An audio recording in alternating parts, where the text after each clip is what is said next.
ابن عباس رضی اللہ عنہ نے بیان کیا کہ نبی کریم صلی اللہ علیہ وسلم نے فرمایا، شب قدر رمضان کے آخری عشرے میں پڑتی ہے جب 9 راتیں گزر جائیں یا 7 باقی رہ جائیں۔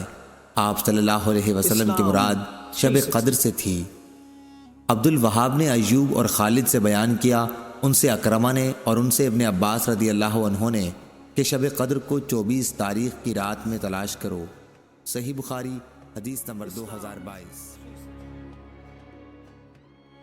عبادہ بن صامت رضی اللہ عنہ نے بیان کیا کہ رسول اللہ صلی اللہ علیہ وسلم ہمیں شب قدر کی خبر دینے کے لیے تشریف لا رہے تھے کہ 2 مسلمان آپس میں کچھ جھگڑا کرنے لگے۔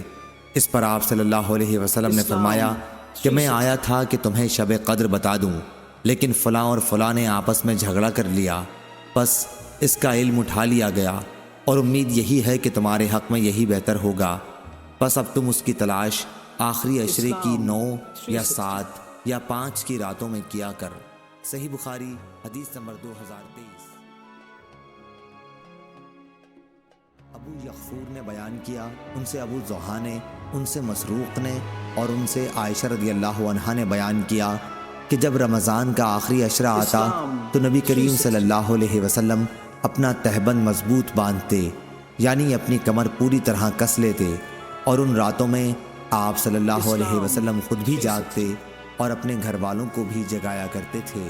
صحیح بخاری حدیث نمبر 2024۔